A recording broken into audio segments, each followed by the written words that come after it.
Welcome back, you degenerates, to the number one gambling podcast on earth. I'm Billy. I'm here with Greg, aka CID.A4BE27, and Mr. Morgan, Mr. Mo Watts himself. Boys, how we feeling tonight? We forgot one person. We have a special guest tonight, boys. Yes, we do. Special guest, fourth chair this evening.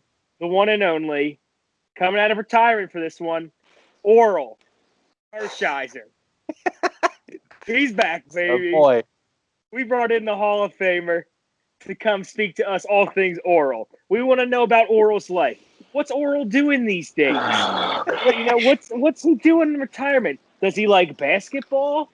Does he have a podcast? I want to know about all things Oral. What about you, Greg? I didn't see it going this way. I know that's Oral Hershiser behind you. Both of our backgrounds are Oral. Well, I saw yours. Billy's, at least on my phone screen, missing the top half of his face. Mr. Young Oral himself. Yeah. I mean, young Oral, old Oral. Oral's Oral. Oral is Oral on most He's going days. for the record tonight. We're at 92 times last episode. 83. I trust Billy's count better than my count. 83 is the number we're going to go with. For those little inside joke, if you watch last Tuesday's episode, by far our funniest episode we've ever done. It was found that I said the word oral 83 different times in different jokes and bits, and just saying it for the fun of it. We're going to break that record tonight, boys. 100%. We have much more Oral to talk about. We could talk Oral Roberts. We can talk Oral, I won't get into a little bit more. We'll save the little after hours talk later. We'll turn the lights off. We also could talk Oral Hershiser because it's baseball time, boys. Baseball season is right around the corner. Oral is here to kick us off so we can get underway. We're excited. Greggy and I are big baseball guys. I've been working really hard. I've been tweeting at Oral Hershiser, seeing if I can get him on the show. Just being like, yo, Oral, we are huge fans of yours. Let's see if we can get you in here to chat with us. My boy Greggy, he doesn't fully respect Oral and what all the things that Oral brings to the table. Doesn't respect Twitter either. That's true. Greg, I highly recommend you give Oral a follow right now. And make sure you spell Oral right, because if you spell it wrong, you might get some interesting things that I don't think you want to see. Well, I'm pretty sure that Oral Hershiser spells his name different than Oral Roberts. Yes, that's what he's saying. He does. Yeah. That's why I want you to make sure you spell it the correct way, because you spell it the wrong way, you might get the after hours version, and we're a PG podcast here. We do not joke around about all things Oral. Not at all. Not even once. We don't. Not in the slightest bit. Only 83 times. That's it. Who's counting? Oh, yeah. It was funny. First, I don't want to cut you off, Greg. I just thought it was hysterical. Morgan texted us in the group chat today saying, what was your number? I said Oral 96 times. 92 is what I counted. 92 times, and I counted. I was like, I wonder how many times he said it. Like when I was listening to it, so I started back from the beginning and then put a tally every time, like we did. We had to audit Morgan, and it came out to 83. Yeah, it's amazing because he was probably. Yeah, I mean, I'm sure you were listening to the episode, and you were counting the times that you actually did say it, and you slipped a couple in your head, because you said Oral in your head multiple times through the episode. I'm sure. Because it's just exactly, because that's just what's on your mind all the time now. I couldn't stop thinking about Oral for the past 2 days. Like, that's all I've been thinking about. Come on now, Billy. I'm talking about Oral Hershiser here. Show some respect for the legend himself. Jeez. Sorry. Man, this guy. What are you gonna do, Greg? What are you gonna do? Everyone just thinks Oral is all fun and games and jokes. It's not the only thing that comes out of your mouth. All right, Craig. Let's see if we go 2 minutes without you saying it. Doubtful. But very doubtful. But you know how many bits I prepared for tonight? Save them. Greg, before we go further, how you feeling tonight? How you doing? I'm feeling wonderful, thank you. I haven't had Oral on the mind for a little bit now until I got in chat with you guys. Welcome But back. I'm as excited. Welcome back. Thanks. I'm as excited as can be about baseball. As Morgan said, we're both huge fans, and we are very, very excited that a week from today starts the birth of a new season, a full 162 game schedule. None of that shortened bull crap. So long. It's so many games. So It's many Billy, useless it's games. beautiful. Billy, but It is there beautiful. is one reason that you should tune in, because Sunday Night Baseball, guess who's an announcer? Our man Oral. Listen, if it's Oro and Bill Walton, I'm in. Oh, now that's the dream duo right there. Yeah. So you mix psychedelics and Oral in the same conversation. Oh man, It's a dangerous mixture. It's a dangerous mixture. Sounds like a nice Saturday night in Atlantic City, if you ask me. Amen to that. Sure does. Boys, let's get into it. Morgan's gonna really run this show for the most part because, I really should give it to Greg, but because I'm just gonna hear oral jokes left and right. I don't know anything about baseball. I'm gonna sit here and quote unquote absorb things. I have one pick, and I'll give it out when time comes. But for the most part, I don't know shit about baseball. I'm just happen to enjoy gambling on it when there's nothing else to gamble on every now and then. So maybe these boys can give me some insight. Maybe tell me why I should watch 162 games of a regular season. It doesn't make sense to Marathon, me. not a sprint, baby. Mm-hmm. Listen, like Greg's brother runs marathons. He knows they're not won in April. Why are you playing them in April? No point. Start them in June. That's all I'm saying. They got to start it in April because if a World Series is in the Northeast, then you're playing. You're playing in November anyway. January. Just cut the games. Yeah, you're playing in November instead of January. We're not Fine. cutting down games. We're not. Unbelievable. You need the full slate. You can't take away the full slate of games. That's the most important part of the season. Exactly. I think we need more games. I want to give me your reasoning for more games. I mean, I don't know if I can really defend more games aside from the fact that I'd love to watch it. Yeah, I mean that's the only reason. The one way I would say give us more games is if you cut down spring training games. I think spring training is a little bit too long. You're just asking for guys to get hurt and everything. And generally speaking, by about the second or third week of spring training, you got a pretty good idea of who you're taking north or wherever the heck your team is and everything. Mm-hmm. But that's really the only thing I would change. You're not playing baseball any longer into the fall or winter. Yeah, I mean, prime example, Eloy Jimenez. Eloy. We'll get into that one a little bit because that's it's part of one of the picks I have now that has since shifted since that news. And the odds of the pick have not shifted. So an interesting little teaser there. That's a shame though. Eloy, I had ideas of Eloy possibly being an MVP candidate this season. This is going to be a big, third year breakout for him. White Sox. I love the White Sox, but we'll get into that in a second. So let's kick this thing off, boys. All right. Let's go simple right now. Let's just talk divisions, right? We're just gonna do a futures kind of episode today. Obviously, there's no games right now. We're just talking futures today. Let's talk divisions. Let's talk World Series winner. Let's talk some of the major awards. Let's start divisions, right? We'll start American League Central. We'll start with American League, right? All right. East. I don't know about you, Greg.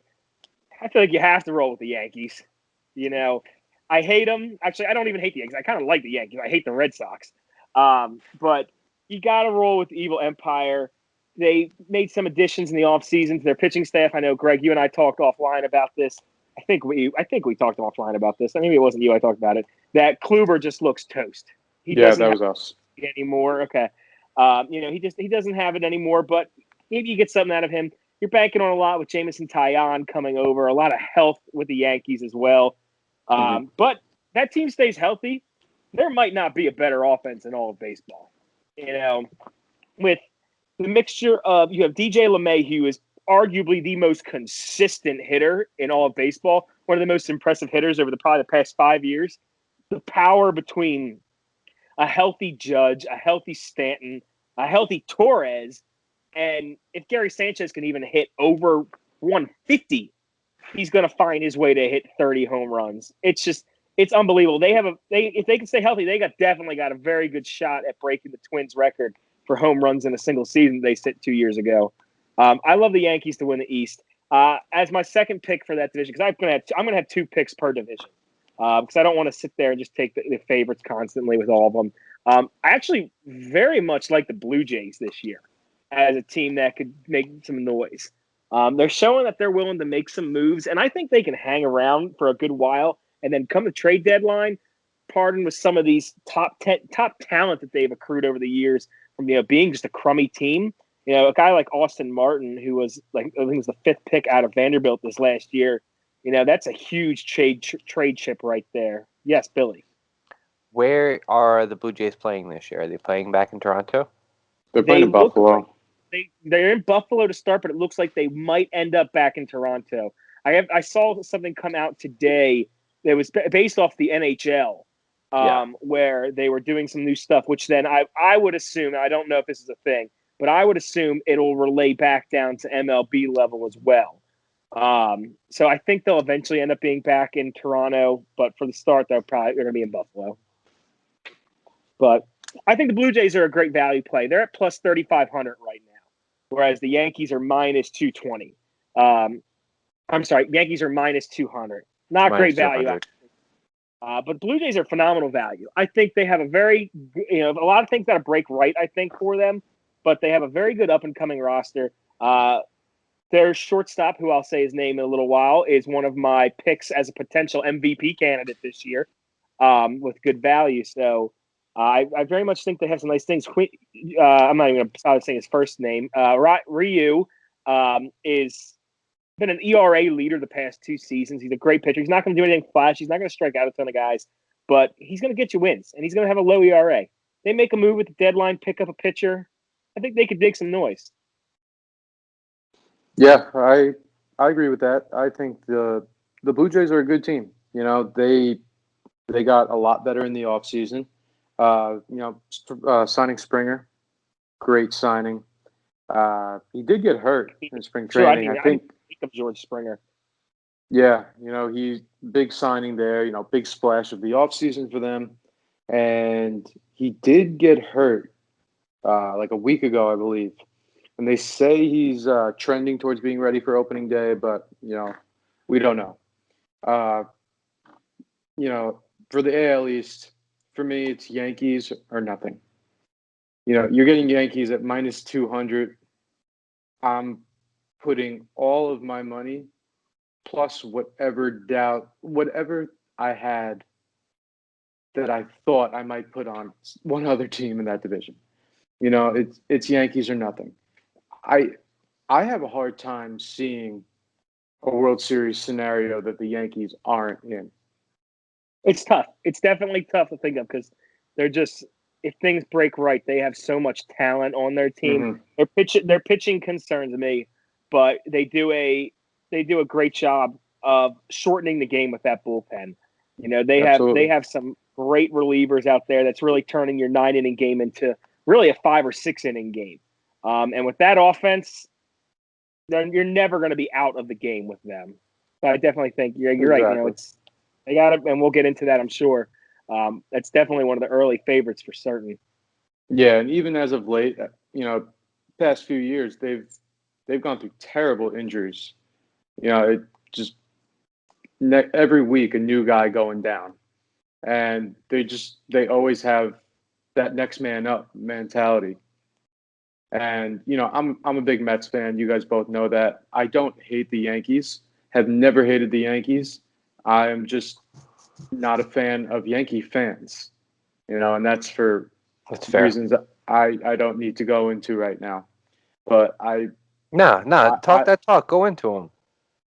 No, I don't need to do that. I think they're too glorified as fans, and they didn't even live for 25 of the World Series, so sure. It's like, you tired of hearing 27 rings? I'm so tired of it.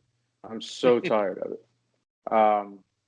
But yeah, the Yankees past few years, a lot of injury history, and they've just had that next man up mentality. You know, guys come in out of nowhere. Mike Ford, Mike Talkman. You know, having these guys just step up out of nowhere. It's something that they've just been very good at the past few years. And yeah, it's Yankees or nothing for me in the East. Completely agree. Billy, I probably won't him over to you because I got one. let's Los Yankees. Los Yankees are who I'm going with. The Bronx Bombers. Simple as that. I'm a Yankee fan. I used to be a Yankee fan. Baseball sucks. You're gonna get that every time you ask me a question. You want us to throw it over you? Just pick a division winner each time? Yeah. I'll participate. All right. Greggy, let's lead it off with the AL Central. What you got? AL Central. So this was kind of a toss-up for me. I had to think long and hard about this one because, you know, the top two teams in the division, White Sox and the Twins, a lot of hype behind the White Sox. Ton of hype. They have all these young studs that they've signed internationally. One of them, you know, going down this previous week. Well, actually, it was today, I think, in Eloy Jimenez. And, you know, after thinking about it, I'm going to go with the Twins. I'm going to go with the Twins at plus money. You know, they are a good team. They have a fantastic offense. I think they did lose Eddie Rosario. Yeah, but he's with Arizona now, right? I believe so. Yeah. But you know, I just think that they can keep up. You know, I think the winner of that division, you know, takes 85, 86 ball games. And I think that's easily doable for the Twins. You know, and they're not too far apart in odds anyway. And I don't think the odds updated since Jimenez got hurt because it's so recent. But when they do, I can see the Twins jumping up. I can see them jumping up to the favorite. Yeah, I like that. And just to sidebar, I'm not going to cut you off. Eddie Rosario is on Cleveland, actually. Cleveland, that's right. Good call. But yeah, Greg, anything else you want to throw in there before I kick it over to myself?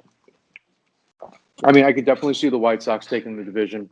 You know, that's easily said. I think both of them make the playoffs, you know, with one of them being a wild card. You know, no shot that the Tigers make it. No shot that the Royals make it. If it was another 60-game season, I'd say, sure, possibly. The Marlins made it last year. So, with that being said, maybe the Indians, you know, maybe they can make the playoffs if the top two teams sputter. You know, if it takes 82 games, a 500 record to win this division, then I think Cleveland has a shot. But my money's on Minnesota. Yeah, I'm right there with you. I have the Twins as even as plus money. I think they're going to win the division. Losing Eloy for the White Sox, that's massive. Because now the talk is that Andrew Vaughn, who's a big top prospect, might be getting a look in left field. He's a first baseman. First baseman can't play left field. Phillies did it with Rhys Hoskins when he came up, and it was absolutely terrible watching him play defense. Yeah. You know, I absolutely understand getting in the bat, but it looks bad. One thing that concerns me with the Twins is their pitching rotation, their starting rotation. Losing Jake Odorizzi, I think, is going to hurt them much more than they expected. He went to the Astros. They didn't really replace him with anything of, you know, really of substance. And you're taking a big hope and a leap that, you know, Jose Barrios continues his ascension to like a true ace and everything. And he's a great pitcher. Don't get me wrong, but I don't think he's ace caliber. I think he's a 2 at best. I agree completely. So I love the White Sox as a whole. The White Sox going before this season, any of this happened or anything. White Sox were one of my favorite plays for the World Series. I think they're that good. I think their offense is going to take an even bigger step this year. I think Tim Anderson is one of the best hitters in all of baseball. Their rotation, adding Lance Lynn was a great get by them. They didn't really have to give up much. Dane Dunning, I believe, was their number 10 prospect. It was not a huge name that they had to give up by any means. With Giolito and with Dallas Keuchel, who had a nice little renaissance last year. White Sox bullpen is filthy. I don't know. I'm sure you've seen. I know, Billy, you haven't seen, but it's not easy to hit a 101 mile per hour fastball, right? That's a fact. I just spit that out there. Our man Oral, he never threw that hard. But different era back then. Oral was a lot different back in the 80s and 70s. New game out now. But the White Sox, they got a lot of fireballers back there. Michael Kopech is going to start the season in the bullpen. Hits 101 routinely. Garrett Crockett, who was, I believe it was the 9th or 10th overall pick out of Tennessee last season, didn't even play any minor league baseball. He went straight from college to the majors, and he hit 103 in 3 consecutive pitches at one point. As a lefty, you don't see that too often as a left-handed pitcher. So you got a righty and a lefty thrown over 100. That's deadly. And they brought in Liam Hendricks, who's one of the best closers over the past 5 years. I love him, but I think the Eloy Jimenez injury is a big one, and that's going to shift some things. And I don't know if they're just ready for it just yet. I don't love the hiring of Tony La Russa either. I think that was a big stretch for a manager. I understand wanting to get, a guy who's proven and everything, but I just think you brought a dude who's been retired for a bunch of years who kind of starting to look like he's losing his mental capacity a little bit. I don't know. Billy, AL Central, what are you thinking? I got the Sox. I got the White Sox. They have the defending AL MVP, Jose Abreu. Like you said, really, really good bullpen. And, if a team fires their manager after they win Manager of the Year, so they might know a little bit more than Morgan Watkins does, You might be right. You might be wrong. What are you going to do, You're both taking the Twins, correct? I will be on the Twins for that division. Okay, so I'm definitely taking the White Sox then. Fact is, I do like the La Russa hiring, just for the fact that you have so many young guys coming up that really just need to learn, a dugout and field presence and be a good teammate. Because he's coached, a ton of good teams. He's coached World Series caliber teams, World Series winning teams. So you bring in a guy like that, it's more for the respect factor in the clubhouse. Yeah, keep a lid on the nonsense. Nip it in the butt. Exactly. I mean, it doesn't help that the guy that they're trying to bring in, gets a DWI in the off season, but things can be forgiven. It is what it is. Wasn't that guy that got arrested for having the crystal meth? Wasn't he on? He was White Sox? a Cub. He was a Cubs prospect. I just remember seeing Chicago team. Oh, Chicago team. What was it? 21 pounds of meth. Yeah, 23 pounds of meth. In his warm-up bag. He brought it to the clubhouse. What an idiot! Quite the weekend there. All right, boys. Let's kick it out west then. Let's go chill on the beaches, right? Let's shift it up a little bit. Billy, lead us off with the AL West. I don't have a reason why, and I had the same futures I had last year. I will be taking the Athletics to win the World Series, along with one other team from the NL West. I was told by a very reliable source that they really like them. They gave me all the reasons why.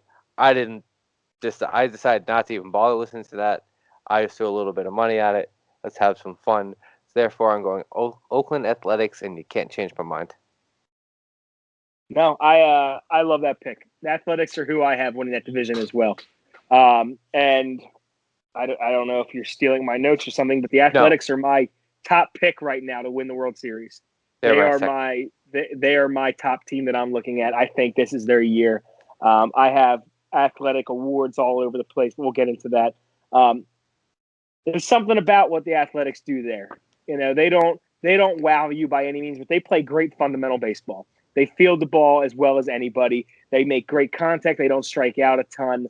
And they develop their own players. They don't go crazy, out there buying players, but when they need to get someone's deadline, they'll go get them if they have to.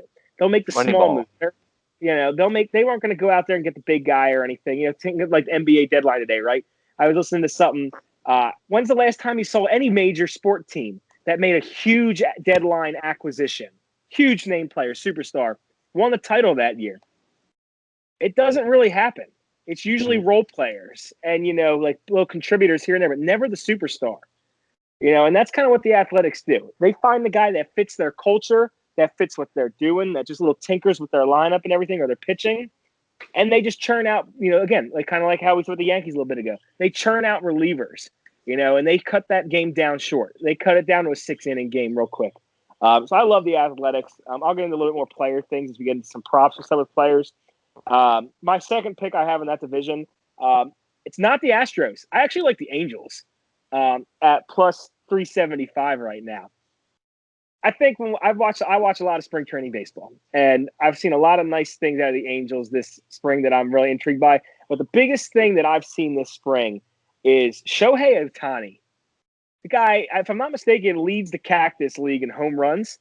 He's also back pitching on the mound, and he has a sub-2 ERA in his spring training starts. Now, granted, this is spring training. It's not the regular season. It's not against all pro guys or anything. But for a guy who had Tommy John and is a two-way player, that's pretty impressive. They had some great luck last year with Dylan Bundy, as a reliever, buying him low from the Orioles. He's going to be back to help him out.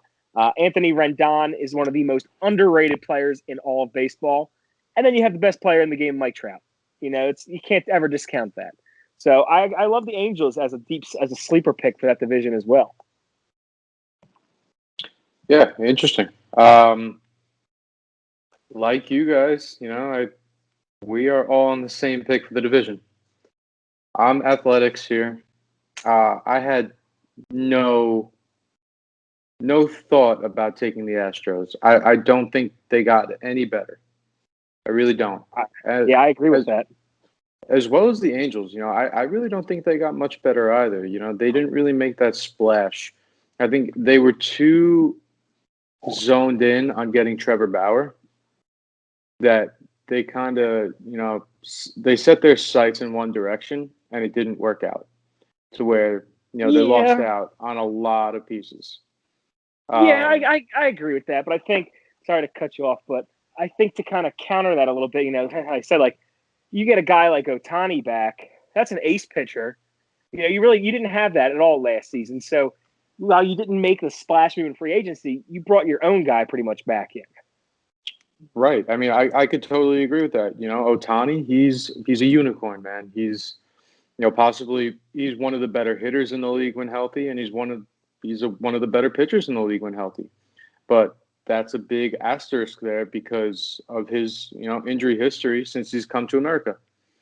He's had trouble staying on the field, and that's a problem for me. And you mentioned it before. The best player in baseball, he's never been to the postseason. How criminal is that Trout's never been in the playoffs? He's won 3 MVPs and been runner-up twice, and yet has never been to the playoffs. Yes, Billy. How is it possible to win an MVP if you can't even get your team to the playoffs? Because you're the best player in the sport. Yes. He's obviously not the most valuable player on that team if he can't win enough games to get his team into the playoffs. In baseball, it's a little bit more of an individual award as opposed to a team, kind of award. And what I think really buoys Trout a lot of times is just the numbers that he puts up. Nobody does. Ridiculous numbers. We haven't seen the numbers that Trout puts up. Yeah. Since Mickey Mantle days. Yes. Mm-hmm.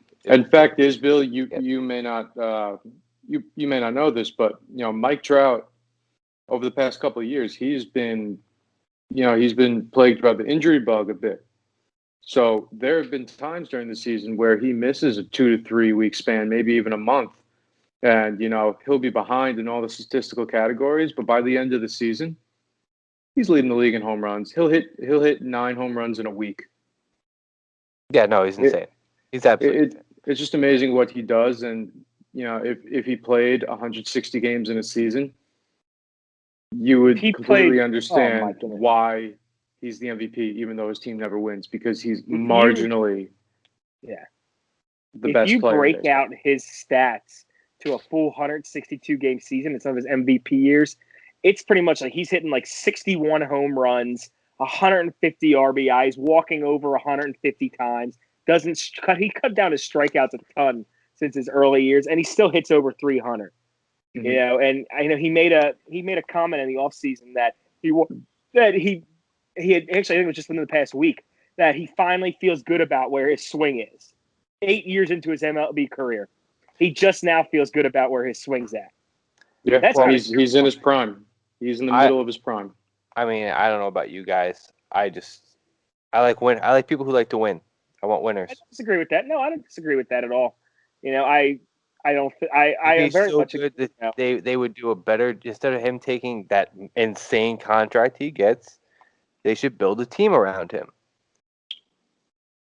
Well, that's the thing that baseball is. Yeah, baseball's a team game. To build a team because baseball, you don't have a salary cap. Any team can just throw as much money out there as they want. You know, why does nobody want to help that poor man? Well, they've He's the one tried. selling the jerseys. He's the one getting all these TV deals. They've definitely done what they could to, you know, and they just made poor mistakes. You know, they spent over $200 million on an aging Albert Pujols, whom when he was in his last couple of years in St. Louis, you could see that he had just a ton of tear on his body. You know, right a couple of years after that, they threw, I think it was $150 million at Josh Hamilton, and that deal blew up in their face. You know, they've taken shots and they've taken some swings, and unfortunately they've missed. You know, but they've made some nice moves like Rendon. That was a great pickup. He's got a lot of good years ahead of him. He's a great player.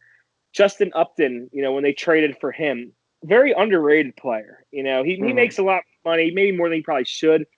He's a consistent 20 and 80 guy, though. Like, you know what you're going to get out of him every year. You know, and they've got some really nice prospects coming up as well. Joe Adele, he looks like he could be a 2020, maybe a 30-30 guy if he puts it all together. Andrew Haney with Haney's a great pitcher. Yeah, he's a great arm. They have Griffin Canning's. I don't know if he lost his rookie eligibility last year. He might still be considered a rookie, but he's got some electric stuff that they're adding into rotation. And then they have the best pure contact hitter in baseball, David Fletcher. So it's some interesting things. I mean, they've definitely spoiled Trout's prime. You know, I hope that for his sake and sake of baseball and baseball fans, they need Trout to be in the playoffs. Trout needs to be on a national stage. I think one of the big problems that baseball runs into and why they can't market Trout as well as, you know, other sports can, their biggest stars, is he plays on the West Coast. And those games first pitch is until 10 o'clock, 10:30 on the East Coast. You know, that's why even if, you know, Bryce Harper is such a big national name, even if he's not as good of a player as Mike Trout is, he's on the East Coast and he's a superstar. He's got that flair to him that Trout doesn't necessarily have. So yes, I agree completely. Before we get on more of the rants and stuff, let's switch it over to the older league. Go to the National League. Let's start back out west and we'll work our way east. This is a 2-horse race out west, right? You have the Friars and you got Oral. That's what it really comes down to. You know, I think that you don't ever want to mix a Friar and Oral together. A lot of times the Catholic Church has problems with that. For sure. So we want to keep the public do as well. Sure. Public seems to have an issue with that as well. So we are not condoning ever mixing Oral with a Friar. But for the sake of this right now, you got to pick the Dodgers, I think, to win the division. Yeah. The Dodgers they're just a juggernaut. You know, you add Trevor Bauer this offseason. I don't think Trevor Bauer is going to be as good as he was this past year. His career path just does not project to that. But he's still a hell of a pitcher. And if you're Greg, you eat very weird. Sorry. Hold on. We've been recording. Now, this is the second podcast we recorded today. What's everybody eating while we record podcasts? Like, they didn't have all day to eat. Yeah. It's popping blueberries. Look at you. He takes it, he goes, just shoves it in his face. Anyway, that rattled me for a second. Another episode, Morgan getting rattled by Greg. Here we go. You know, it's Trevor Bauer. You think about that team. He's the number 3 on that team. That's unbelievable. You think of who the number 3 on other teams are, right? It's amazing. He's going to be the best pitcher out there every time he pitches, just based off who he matches up against. That lineup is ridiculous. I think one of my guys I'm looking at as possible an MVP. I don't have him listed just yet. Corey Seager is entering a contract year. Had a great World Series and playoff run. Could be something to take a look at. This is a chance to make some money. And with all these guaranteed contracts in baseball, Seager's had some injury history in his past. Nothing like the present to, put up a big season and make some bucks. Clearly, the second team in this division, who your second pick to win it, is the Padres. I actually like the Padres value. It's at plus 200. The one thing I love about that play just is the fact that I know that A.J. Preller is not going to sit tight at the deadline. He is going to swing for the fences no matter what to improve that team and figure out what else they need, whether it's another bat, whether it's another arm. They've made so many great moves. I mean, this is the most fun. National League East is a ton of fun to watch because all the teams are so close together in ability. National League West is so much fun to watch because you have these two teams that are just juggernauts, and they're going to be like that for years. Billy, I know you're mocking Greg's eating here, so let's have you throw some. What do you think's going to happen out it's there? The Dodgers. I was on the future for the Dodgers from the beginning of last season to win the World Series. They cashed out for me. I did the same thing again this year because if it ain't broke, don't fix it. They're going to win this division. I've looked at multiple sites like for projections for wins. They are the only team that preseason are projected for over 100 wins. 99.9% chance to make the playoffs. Love to see that. Yeah, for me, it's one pick only. They're so stacked, it's not even fair. Yeah, I'm with you. It's Dodgers or nothing for me. The Padres are going to be a good team. They surely can win the division. They're going to play 19 times. So, if the Padres can, win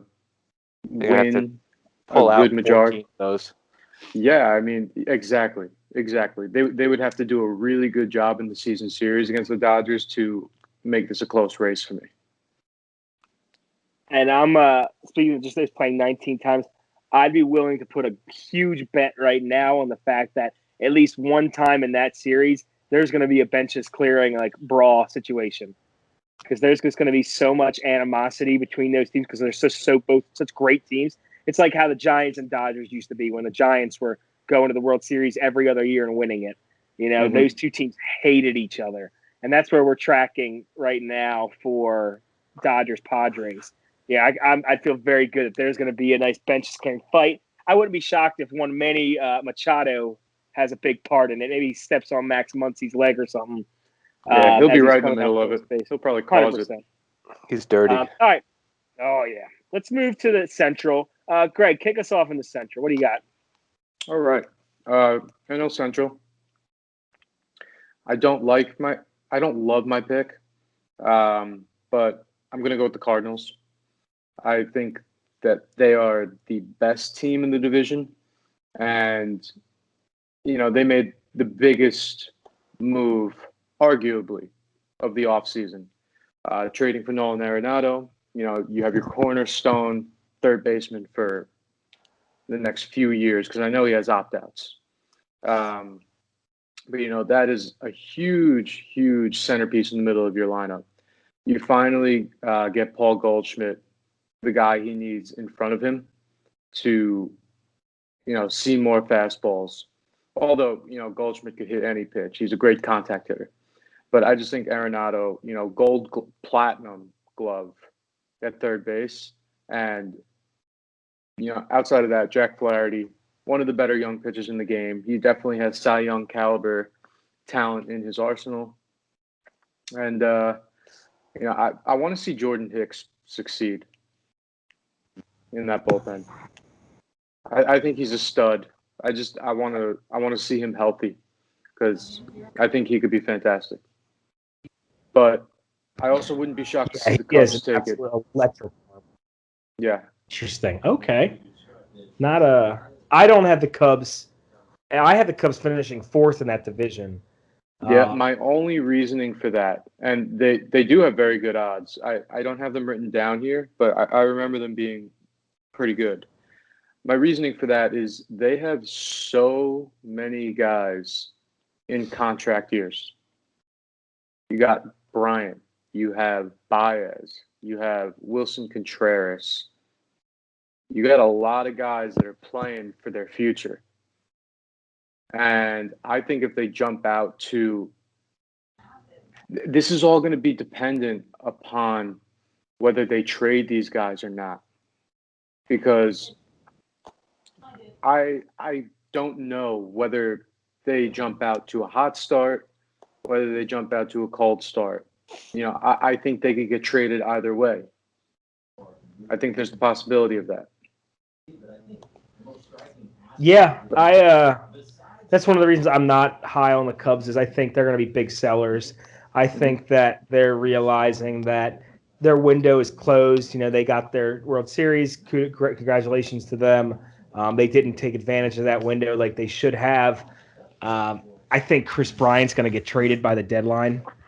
I think the one guy who might stay is Rizzo, just because of what he's meant to that city for a long time. But I think Javi's going to go.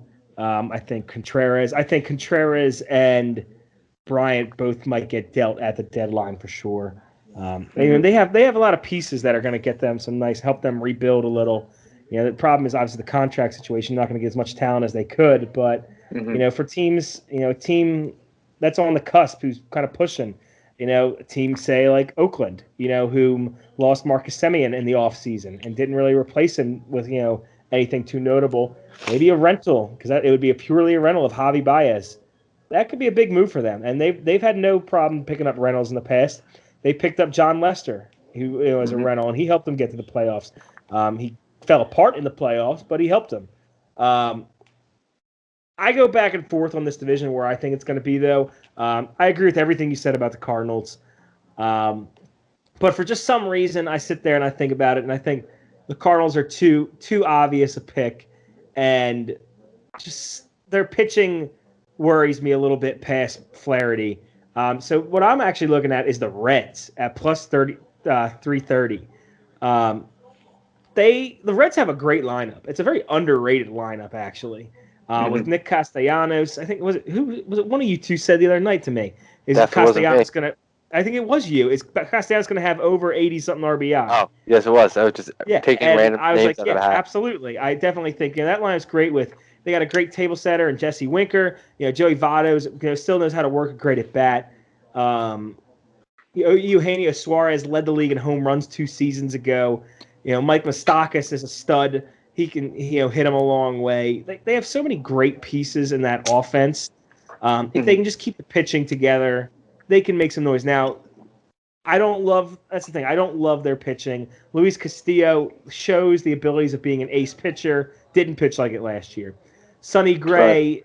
I've always held the belief that Sonny Gray is overvalued and is looked at more highly than he is. When he was an Athletic, I never thought he was an ace pitcher. I thought he was a good number 2, a good number 3, but he was always valued as an ace. Kind of the same with right now with the Reds. He had a great year last year coming from the Yankees, but I think he's a little overvalued. But I think they can hit with anybody, and especially in this division, they can hit with anyone in this division, and I think that's going to give them a shot every single night. I've got a hot take. Ooh, I love hot takes. I got a hot take. Nobody is going to finish above 500 in this division. That's a massive hot take. This is a very hot take. The winner of this division is going to be the Milwaukee Brewers. They're going to go 80 and 82. Yikes. I don't hate the Brewers pick. This division is such a crapshoot. Like, there's legitimately 4 teams that could win this division. Exactly. Mm-hmm. They're all going to be splitting. There's only one team that's got no shot. It's Pirates. Who the fuck knows, though? Because, the people said the same exact thing about the Marlins last year. Came out and played great. This was a 162-game season instead of a 60 or whatever game season was last year. So the Pirates, I agree, have no shot. I don't hate the Brewers. I think they've got some nice players. If Yelich can come back from injuries and put up numbers that he was putting up, and he's a great player. They have some nice pieces. They picked up Colton Wong in the offseason to be second base. He's a good player, good Gold Glover. They're going to move Keston Hiura over to first base. That's interesting. I think he's going to be brutal in the field, but the guy can hit some bombs. So I think he might put up 30 home runs. We'll see what happens. They have nice pitching. Brandon Woodruff, I very much like a lot, actually. I have him on my short list as NL Cy Young contenders. That kid can just strike out guys left and right. So I don't hate that pick. It's a long shot for sure, but I don't hate it. It's not a long shot. They have 20 points. They're third. Fourth best odds in that division, I think, right? According to Vegas Insider, they're third best odds at plus 375. The Cubs are fourth with plus 500. According to the statistics, the projected statistics I have pulled up in front of me, the Cardinals are projecting to win that division with 83.7 wins. So, is it really that much of a hot take? You guys break my balls? I don't think so. I'm going with the under. I'm going under 500, all 4 teams. I If think this hits, I'm hot. going to clip this, and I'm going to. Oh yeah, by all means. If you're spot on, I'll give you all the credit. I think it's a hot take. I don't think, and I don't know. I'm just speculating. I don't think there's ever been a division winner in baseball that's been under 500. I would doubt that stat. I think there has.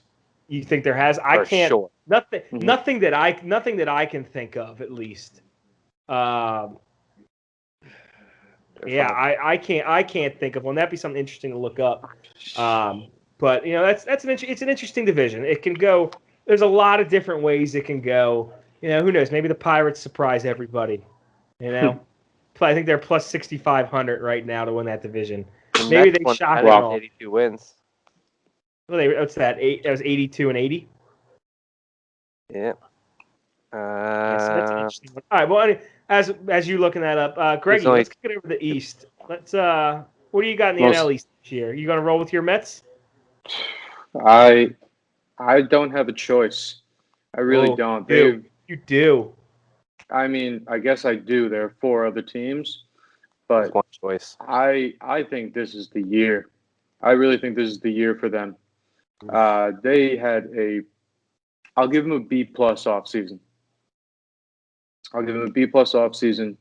One, for the fact that we made a huge splash trading for Lindor. I think that that trade worked out really well for us for the fact that we didn't give up that much. We really didn't. We gave him Med Rosario, who, MLB talent. He could help them at multiple positions. He was learning how to play the outfield, can play shortstop. We gave up Andres Jimenez, middle infielder, who he showed good signs at the major league level. And we gave another young minor leaguer who I'm not remembering at this point in time, but we need to sign him to an extension. But that's for another conversation. I think the Mets had a great offseason, like I said, getting James McCann. Their only question mark for me is at third base, whether they start J.D. Davis or Luis Guillorme. I think that's their only real question mark. Otherwise, this lineup, top to bottom, one of the best in the league. It could go up with any lineup in baseball. It really can. When you have Michael Conforto and Pete Alonso, probably sitting either 5 or 6 in the lineup, these guys are going to see fastballs because every hitter behind them is capable. I'm very, very excited about my Mets. I will not put a bet on any other team in this division other than them. I can see the Braves winning it. I can see a scenario where the Nationals make a push. But it's the Mets for me. It's the Mets. What about you, Morgan? Yeah. I know the answer to this, but our viewers might not. Did you watch last week's episode of Birthing of a Degenerate? That's common sports betting mistakes. Well, I did not, but I know where you're going to go with this, betting with your heart. Yes, Billy, what was our rule number 1 that we told our little buddy? You don't bet on your favorite teams. It's tough, and it's very tough. Well, Now, I'd love to throw a Phillies play out there, and I think there's a scenario where the Phillies could win the division, but I'm not going to do it. Before you go any farther, this whatever he's got to say next comes to an asterisk. This is coming from the guy who bets on the Eagles week in and week out. I will not be putting a play on the Phillies to win the division.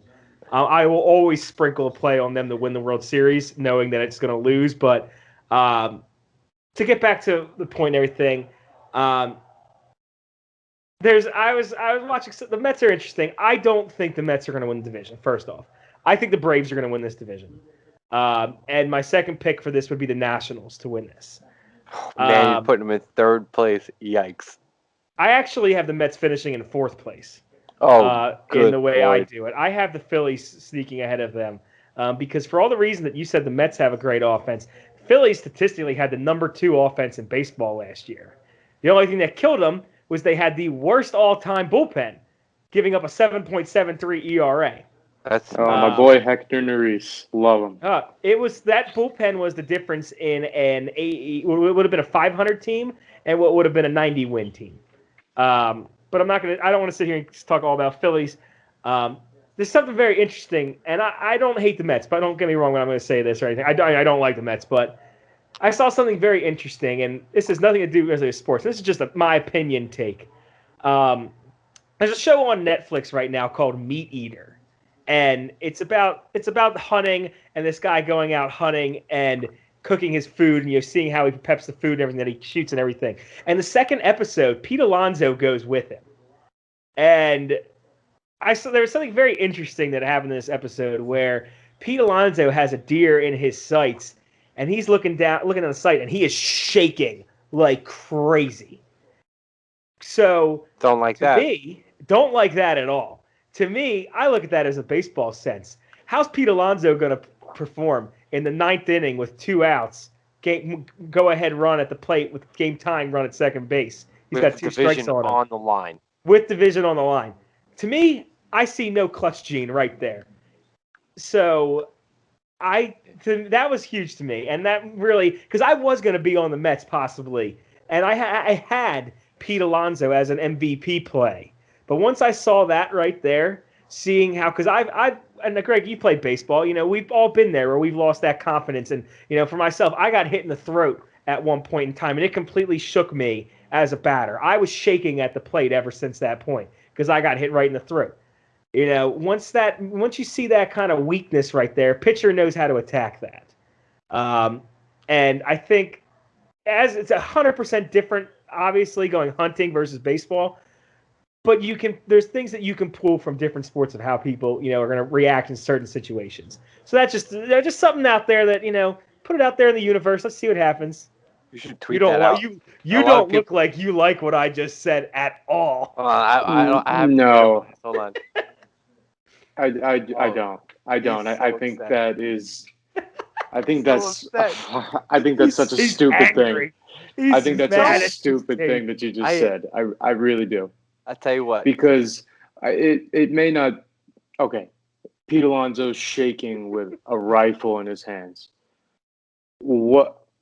So what you're telling me is he's going to be up when we have 8 other guys. It's a 9-man batting order. He's not the guy that has to be up when the situation's on the line. He's not the guy I would honestly. He's not the guy I would want up when the game's on the line because I also have Francisco Lindor, Michael Conforto, and Jeff McNeil, who all have that clutch gene in them. I would rather have Brandon Nimmo. I have all these guys that can get me a base knock, and we bring up Pete Alonso, the guy that bats 240. I've rattled Greg big time with this one. And the odds of those scenarios happening aren't always great. But to me, when I see that and I'm looking at that, and think about how they think about Moneyball, right? The movie Moneyball, and all the scouts were watching Billy Beane sitting there like this guy is the best thing that's ever come out of high school baseball and everything. but you could, you'd see the clips of him and of these. Obviously, it's a movie and whatnot. I was based on a true story and all, but you could see where that confidence just isn't there and everything, and that shakiness and all. And who knows what's going to happen? I'm not saying it is, but there's baseball has a funny way of things happening, right? Whenever you bring in a defensive replacement, the ball always finds that guy within the first three batters, right? Baseball has a really funny way of things happening. And it's just something I thought was interesting that if that scenario comes up, because there's very well it could be. Say the Mets make it to the World Series, right? And it's Game 7, 2 outs, 2 strikes, the winning run's on base, or the game tying run is on base and everything. And Petey boys up the plate. That scenario could come up, and just seeing something like that, it's just interesting. It's just something to ponder. Again, the odds of it happening aren't great. It's just something to think about, though. I hated that analogy. I hated that analogy. Right I mean, you're talking about a guy. Because Greg knows that it's a valid point.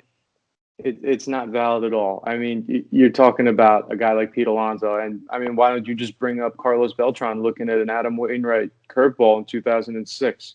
You know, but no, I mean, he's a clutch player. It could have been anybody up staring at that curveball, but if it was Carlos Delgado, who wasn't the most clutch player, then you'd bring that up because, I don't know, he shook when somebody scared him behind a door. What? No. The point of the whole hunting thing is, you're kind of, think about, when you're hitting, you're kind of clearing your head, right? You're focusing on what you're doing right there, right? You're almost having that tunnel vision of what's going on. And when I'm sitting there aiming down a barrel kind of thing, and I'm clearing what's around me, clearing the world, right? Well, for the love of the game, Kevin Costner goes clear the mechanism, right? Clear the mechanism, and you see all the noise around him just disappears and everything, and that's kind of the same mentality that you can kind of pull from in that hunting scenario to being up at the plate. It's you versus the pitcher. In hunting, it's you versus the deer right here, right? How are you going to react and everything? This deer could make a beeline to the left. How are you going to react to that? That could be, consider like your slider kind of thing. How your eye recognition going to be? I can see you you're hating everything I'm saying. It's just ridiculous. Can I make a pick? Yeah, sure. Please. Let's move on. I'm going to go with the Braves. I was thinking about the Mets, but I go to Mets games with Greg and our friend Bushwhacker every year, right around the end of April or the beginning of June. And it's always the game that they just get blown out. Am I right or am I right, Greg? Every year we go. It happens. And the whole way home, all I hear is, oh, well, maybe there's next year. The whole way home. For that reason, and for the reason that he just said about the deer, because I think it holds water. Because he's a clubhouse leader. Give me the Braves. Give me the Braves. All right. The Mets are going to Met. Pete Alonso's got the shakes right after he gets oral. I don't like it. Yeah, I mean, I'm sure, Greg, you and I will discuss this much, much more and everything. I'm not saying the Mets are bad. I think the Mets make the playoffs. I think they make it as a wild card team, possibly. As a 4 seed? How if you have them as a 4 seed? I have millions of different scenarios that I have working through. Millions. But I could see a scenario where they can make it as a wild card team for sure. I don't think their pitching worries me a little bit. DeGrom's obviously a stud. But by all means, DeGrom's probably the best pitcher in baseball. But you're banking on Stroman. The guy sat out last year. How is he going to? I don't know how any of the Mets have looked in spring training. So take whatever this is with a grain of salt and everything. Mm-hmm. I don't know how he's looked coming back and sitting a year out. He's getting the qualifying offer, so he's technically playing for a contract. So theoretically he should have a good year. Syndergaard, I think, is one of the most overrated players in the baseball. For as good a stuff as he has, he never pitches up to it. It seems like. I think you have Taijuan Walker. He had a nice year last year when he got traded over to the Blue Jays, but he's kind of been a career journeyman, so I don't really love that. Your bullpen, I don't love Edwin Rios. I don't know as a Mets fan where you stand on that, but as a Phillies fan, watching him blow games the past couple years was just beautiful. Yeah, And same with Hector Neris. I mean, You guys are just going shot for shot over here. Oh he boy. stinks. And Edwin Rios is he's a first baseman or outfielder for the Dodgers. Edwin Rios is your closer. Edwin Diaz is my closer. Edwin Diaz. I'm sorry, Edwin Diaz. Is your whatever. Edwin Rios is a first baseman or / third baseman for the Dodgers. Before we're gonna leave this topic. Let me just leave it with this one thought. How about giving up arguably the best prospect in baseball for Robinson Cano and Edwin Diaz? Oof, that's tough. That's tough to do. Jared Kelenic looks like he's going to be an absolute stud. Absolutely, but he's going to do he's going to do no harm to us. Yeah, we could do a not right now. You never know what's going to happen one of these days. Let's move on. Kind of look at some different things. World Series. We won't do any crazy things. But World Series, I think the favorite. You have to take a look at the Dodgers, obviously. Dodgers, Yankees, they're the two obvious ones going from each division. I already told you guys earlier, I love the Athletics. I have the Athletics at plus 2,500 to win the World Series. I think there's great value in that. Another good value one I have is the Nationals at plus 3,300. Pitching and defense. Pitching and defense is huge come playoff time. Nationals have a phenomenal rotation. Scherzer still has it. Strasburg stays healthy. He's got it. Corbin's been very underrated. You add John Lester, whom as a 4, he can still give you good innings, give you good playoff experience. That lineup adding Josh Bell to it, I think that was a great pickup for them. Juan Soto, I hate him as an opponent of his, but he is one of the best hitters in all of baseball by far. And he's a guy who can carry that team. The combo of him and Trey Turner, that's deadly. I like the Twins at plus 2,000 as well. So, those are the guys that I really look at for sure. Like I said, I'm going to sprinkle a little pick on the Phillies just because that's my team. I have to. I don't think the Phillies can win the World Series this year unless they do some massive moves at the deadline, though. And even that, I don't think they're able to. Okay. Like you said, Dodgers, Yankees, it's pretty simple picks to make. I also like the Mets odds at plus 1,100. My long shot is the Athletics at plus 20. I have it at plus 28. Ooh. And another long shot that I had here, and it is quite the long shot, just for the fact that we spoke earlier about, the bevy of scenarios they have is the Cubs. Because they have all the offensive talent in the world. If Bryant comes back to reality and has a good season, Baez playing for a contract, Rizzo playing like he always does, Contreras playing for a contract. There's a lot of upside to that team. And, but then there's the possibility of all of them being dealt, or the majority of them. So that's why it's, my super long shot, but it's plus 5,500. So it's worth a sprinkle. I like that. Billy, you got anything that you think might win the World Series? Well, I already told you I had the Dodgers, and I also have the Athletics. Right? I watched some kid drop way too much money on the Yankees when I went to AC once, so I'll never bet on the Yankees to win the World Series. No, I'm going Dodgers. That's my number one pick. It's definitely a safe pick. It's where everyone's going to go to just because of what the Dodgers have assembled. They still have a treasure trove of prospects that they could trade to get even more talented players. It's actually unbelievable what they've got going on over there. All right, we'll wrap it up real quick with 4 picks. I just wanted to go over. Last thing was futures. NL AL MVP, NL AL Cy Young Award winner. Just who some of the guys that we think have a shot at this one this year. NL MVP. I love Juan Soto. I think Juan Soto is going to win it this year. He's at plus 750. To go along with him, I think there's really 4 not great values, but good picks this year with Soto. Fernando Tatis, have to love that play, just because it looks like he's possibly about to become the face of all of baseball. Ronald Acuna, who I think is going to have a stake in the next year or two as the best overall player in baseball. At plus 800. I do love Bryce Harper's odds this year at plus 1300 because baseball is a sport where you can win MVP and not make the playoffs. I think Bryce Harper, if you look at his statistics the past 2 years with the Phillies and even the last year with the Nationals, his numbers have been trending back upwards towards his MVP numbers. He's been staying healthy. He's walking a lot more. His average has been climbing up.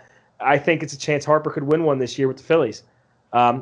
I still don't hate the Pete Alonso play as an MVP candidate, even with the whole scenario and everything. With the shaky hands. That's something that's not going to come up. I could just see the disdain in his eyes looking at me. It's not it's going to come up all that often, obviously, but I think that's great. He's at plus 3,300. And Corey Seager at plus 2,500. I think that's really good value. Like I said earlier, you're going to be a free agent coming off a great playoffs. I think he's definitely could have a shot there. Greg, what do you think about NL?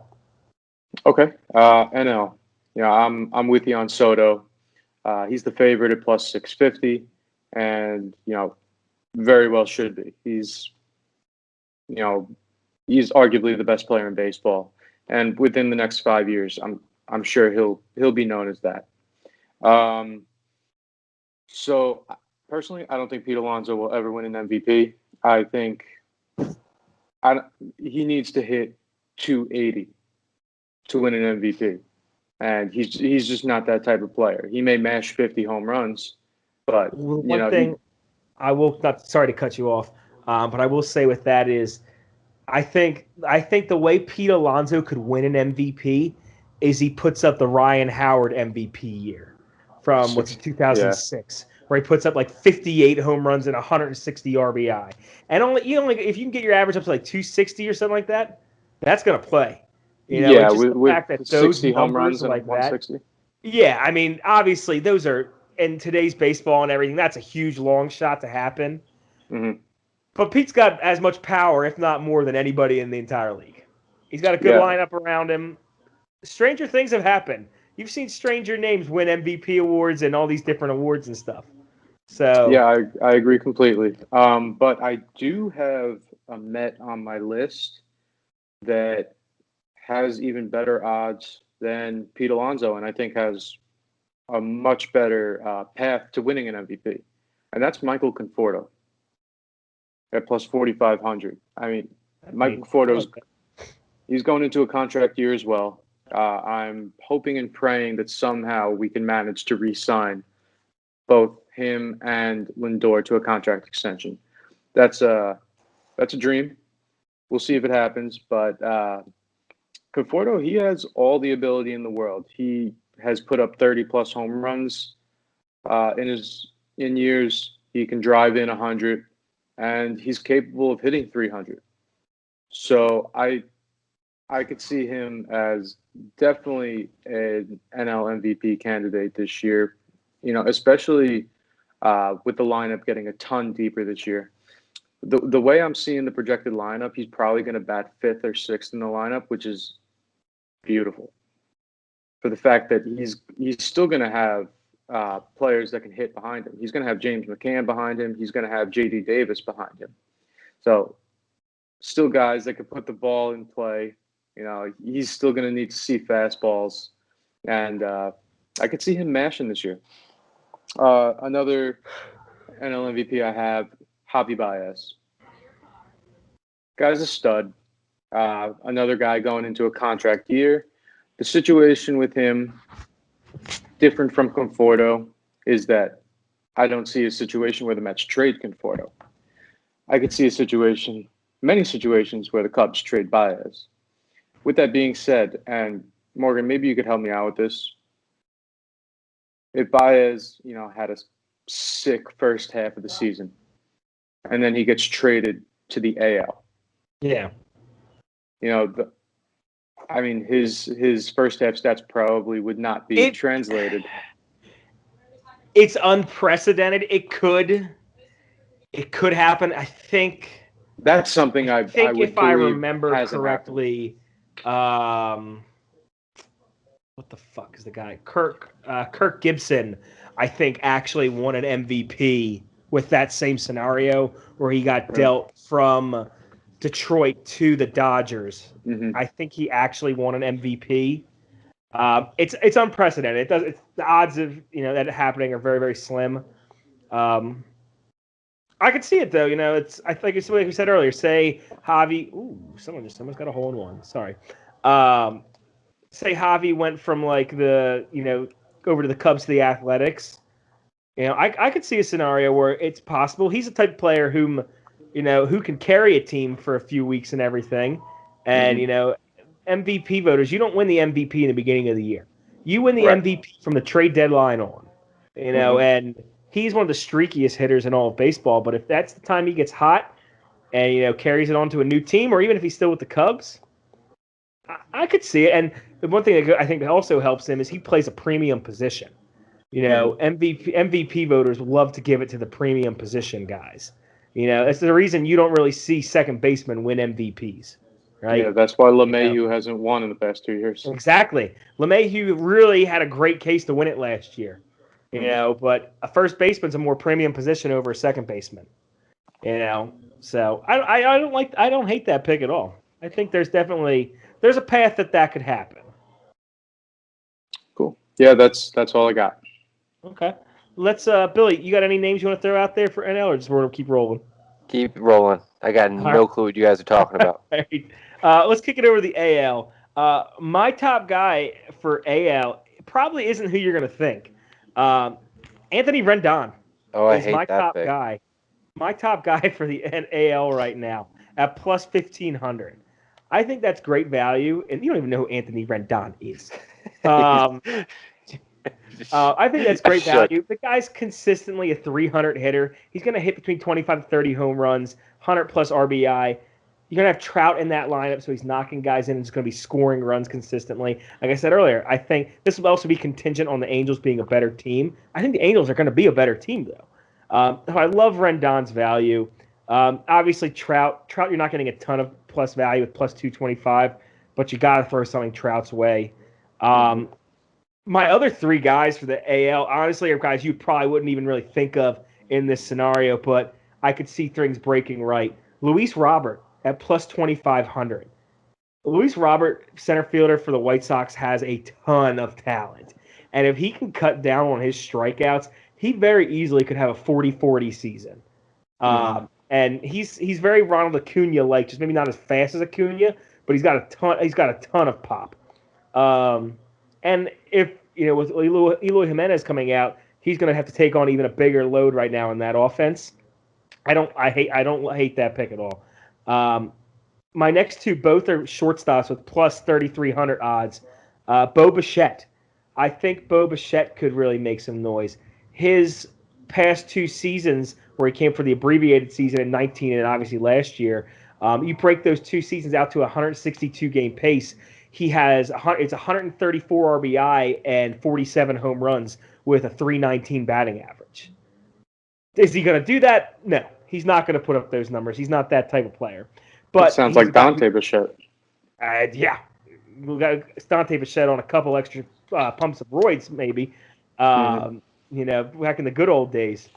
But Bo Bichette's a guy who could lead the league in doubles very easily. I think Toronto could be a contending team. So I think he's got a chance to be one of the best hitters in baseball. And the last one is a guy who I think is kind of criminally underrated. And I don't think this team is going to go anywhere. But I think there's value in it because I think he can put up some good numbers. Is Xander Bogaerts. He's another one at plus 3,300. Guy who I think at shortstop, he could put up 30 home runs, 100 RBI. I don't think the Red Sox are going anywhere, but I think he will put up some big numbers. He's another guy who potentially could be in that Javi Baez boat where he's got the contract already, but could be traded. The Red Sox are in a rebuild. They have a good hot prospect in Jeter Downs who they got from the Dodgers for Mookie. Maybe Bogaerts gets moved and they can kind of get some nice players to build around. Interesting. That's an interesting take right there. AL MVP, you can't knock Trout, plus 250 odds. You got to put something towards that because, he wins or runs up every single year. I got to go DJ LeMahieu at plus 2,200. Just for the fact that he's been so consistent for the past 5, 6 years. It's been amazing what he's done, and it seems like he's only getting better. You know, uh, especially in Yankee Stadium, he's just absolutely thriving. He goes from the thin air of Colorado to the bandbox of New York, and it's just been treating him as well as could be. Uh, one more that I have here, actually, a Red Sox, same side of the infield as Xander Bogaerts. I think Rafael Devers, one day, maybe not this year, can win an MVP. I mean, he can hit 300. He hits double. He's a doubles machine. He scores runs. He's always on base, and I think he's only like 23 years old. It he's feels like very he's young. been in the league for years Came up already. to the majors at 19. Yeah, so I mean, he's already a vet at 23 years old, playing the hot corner in Boston. Uh, Switch hitter, and with that short porch at the pesky pole, you know, I think he's got a big season ahead of him. So those are my three plays. I like those plays. Those good plays. Thank you. I one of these nights, Greg, I want to pick your brain on DJ LeMahieu a little bit, and just Okay. he's a fascinating player. Just the fact that when he was with the Rockies for so long, he was just a contact guy, and Colorado Coors Field is notoriously the most hitter-friendly park in baseball, and obviously Yankee Stadium with the short porch and everything, but. It is. I'm fascinated by him as a player and how he's kind of transformed himself into a guy who was a 320 average with 8 home runs to a guy who's a 320 average with 30 home runs. He's a fascinating player. He's a Gold Glove defender too, which is he's a fun guy to watch, and he plays all over the time. And all right, let's kick it over, Billy. I know you got nothing, so we're gonna skip you right now. You're looking good there, Yay, buddy. baseball. You keep doing you. You're looking great. NL Cy Young. I have 4 guys that are kind of on my radar. Walker Buehler is my first guy at plus 1,000. He's kind of almost the forgotten guy right now out there in LA with Kershaw and Bauer, but Buehler's got the best stuff of any of the 3 of them right now. He's got an electric fastball. He's got a massive curveball. The fact that, unfortunately, Cy Young, in the past 2 years it hasn't, which has been nice, but the Cy Young award so often goes to guys who have so many wins and everything. Granted, thankfully they haven't done that to DeGrom the past few years. But for so long, it's always going to guys who have a lot of wins and everything. Buehler's going to put up the numbers and get wins. He's going to have that powerful team behind him. Buehler's looking at, I think, a 16, 17, 18 win season. He's going to have over 230 strikeouts, low threes, high twos ERA. Those are great numbers. Next guy, we head down to the dirty South in Atlanta, Max Fried at plus 1,700. Some of the most electric stuff you're going to see out of the lefty, in the starting rotation. Guy throwing lefty hits about 96 with great movement, strikes out a ton of guys. I think Braves are going to win the division. I think Fried's going to lead them there. Great value, I think, in that one. Another one we talked about when Billy was talking about the Brewers, Brandon Woodruff. I think there's good value in him. Plus 2,200. The guy can strike out as many guys in the league as anybody out there. And with, the Cy Young being pretty much solely an individual award and not a team-based at all, I think he could put up some big numbers. And I think he could be a guy who's in that DeGrom range or the Zach Greinke when he was with the Royals, where doesn't get a ton of wins but puts up just great peripheral numbers and could win a Cy Young in that fashion. My last guy in the NL, there's an asterisk next to this pick because I know he just got injured, I believe yesterday or today. Zach Gallen at plus 5,000. I don't know how serious his injury is, so with the grain of salt with that. I do know he got hurt. He was swinging a bat and he got hurt. Zach Gallen's got phenomenal stuff. If you haven't watched Zach Gallen pitch, he is fun as hell to watch on the mound. He's got an electric fastball. He's got a great slider, a really good changeup, strikes out a ton of guys. If you're looking for a award where it's just based off the individual itself, Zach Gallen going out there every fifth day is going to be as good, if not better, than a lot of pitchers out there on the mound. So I think, another one might not put up the big win total, but could win it based off of other, extra stats all around the board. Yeah, and in regards to that, I think we are being blessed now in this day and age of baseball. And I had this conversation with my dad, who's he's an old timer baseball fan. But the win stat is becoming meaningless. Just it's And nice.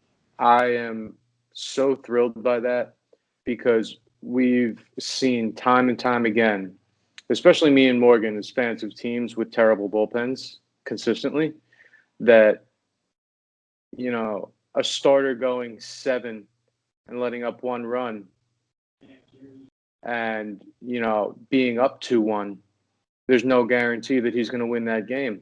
And if you look at Jacob deGrom's season from 2 years ago, when he won the NL Cy Young with 9 wins, he pitched to a 1.7 ERA. It just goes to show that if your team just doesn't hit for you on those days, that it doesn't mean that you're a bad pitcher if you have a under 500 record. Sure, I completely agree with you there because that year I was literally just thinking that too because that year Aaron Nola was the runner-up for Cy Young that year, and Nola had 17 wins. But Nola had, I think it was a high 2s ERA, and he had over 200 strikeouts, but not nearly the numbers that DeGrom put up. Mm-hmm.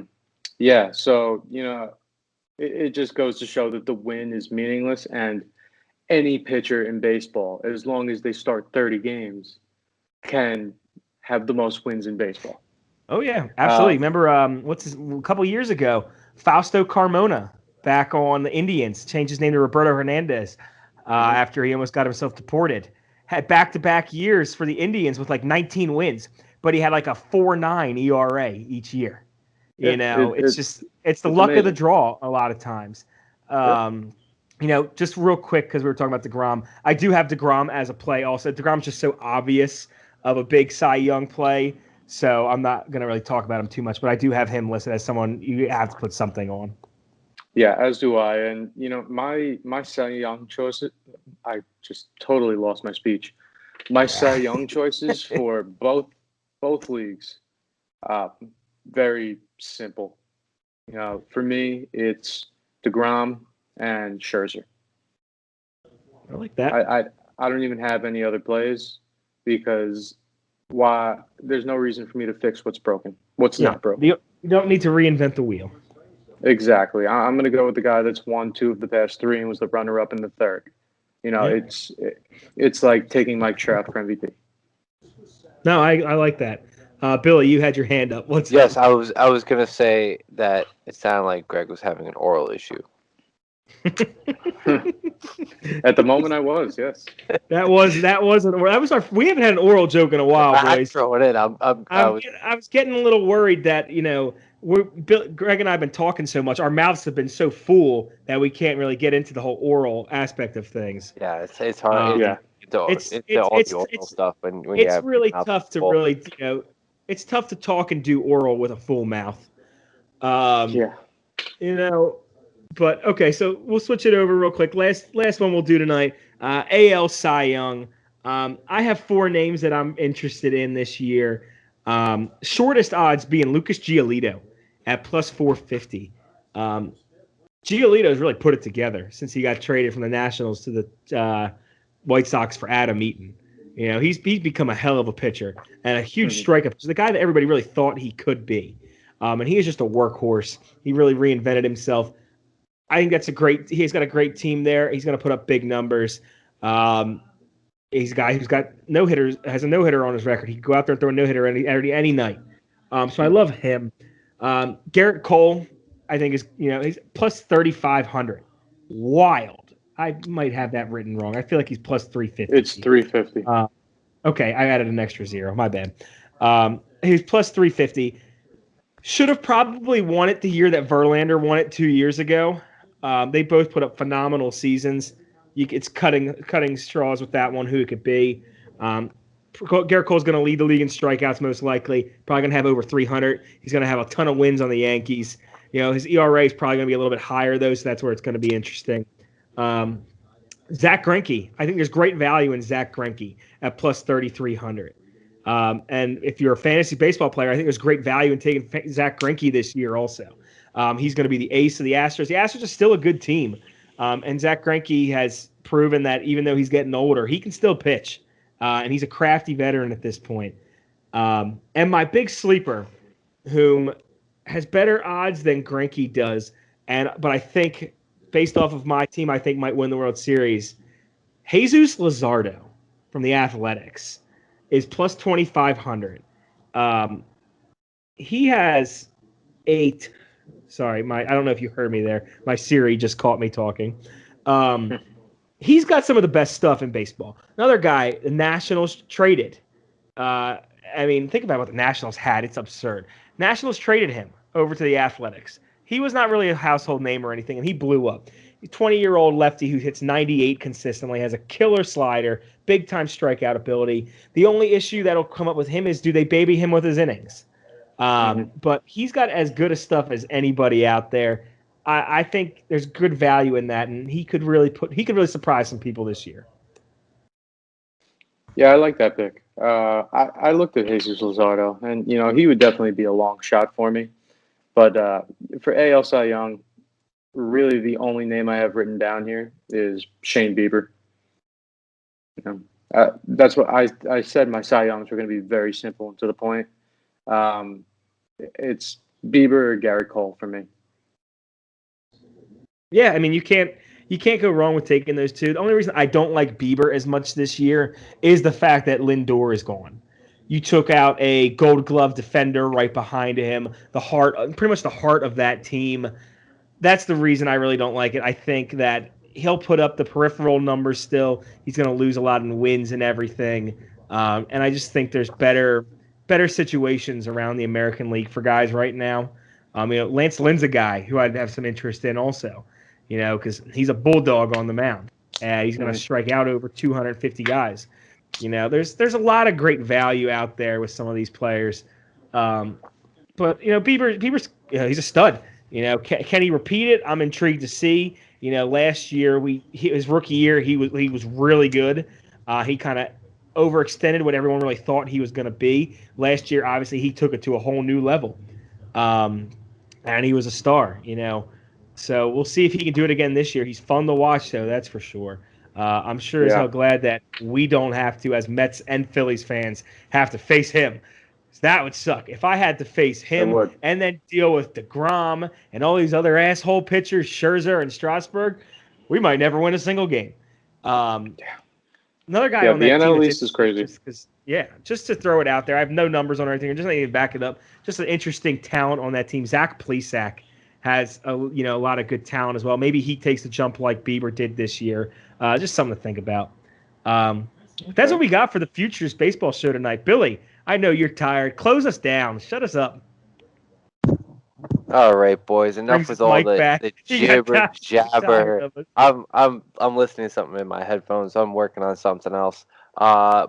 Boys, it was fun while it lasted. I think I don't know. Wasn't paying attention to either one of you. Go baseball. Baseball's fun for about 20 minutes, and then I don't know. Not my thing. I'm sure you guys are gonna try to quote unquote get me into it, as all my friends say every year, and then 15 minutes into the first game, I'm like, yeah, I'm just going to go do something else.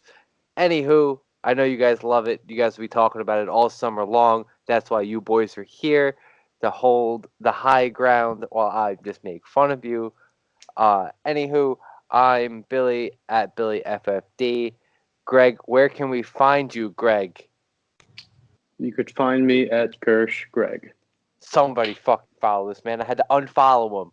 I had to do it. I didn't want to do it, but I made that threat. I didn't unfollow you yet. I'm still there. You said yet. Thanks, Morgan. You're welcome, buddy. I didn't really unfollow you, Greg. It's just for the motivation to get you out there. Maybe throw you a tweet. We had a nice little Twitter thread about iced coffee versus hot coffee today. It was a great opportunity to get involved. Yeah, had a lot of people involved. Yeah, But, it was a good time. Missed that train while you're sitting in the hotel room pool. Yeah. Morgan, where can we find you? You can find me at Oral26. I have my new alias, Oral ORAL Hershiser / Mo Watts 26. I will be posting all of the best oral content that I can find for you guys, whether that's verbally speaking oral, gum disease, making sure that you guys take care of your teeth and everything. Maybe we'll make an OnlyFans for After Dark oral that we can find somewhere. I don't know. Having a Betting the Diagonal OnlyFans page brought to you by Oral. The toothpaste. Where you can find me. The toothpaste. Guys. Come on, Greg. I know you're using Oral. We already went over the whole Colgate disaster last week. Started. So, but yeah, you can find me at Oral. I'm sorry, at MoWatch26. Send us, and you can find all of us at Betting the Diagonal. We're actually going to be called Betting the Oral next week because we're all betting Oral Roberts to win. And then just anything else oral related, we're going to bet. Whenever we even see the letters ORAL in the middle of a word from now on or a name, you got my bet instantly. I think that's fair. The only thing that could make it better is if my boy Maverick McNeely's middle name was Oral. That would be just electric. Stop. I mean, I might have to send him another tweet, another DM, be like, yo, dude, think about this. Change your middle name to Oral. All right. I've had enough of this. Wrap it up. Yeah, I'm done with the oral joke for tonight. It's getting way too late. Morgan, you got to go to work in 2 hours. Greg needs to go do some laps in the pool. Anyway, boys, it was great hearing you guys talk about baseball. If you like this stuff, I'll be here all summer. And best of luck. We will see you guys next week.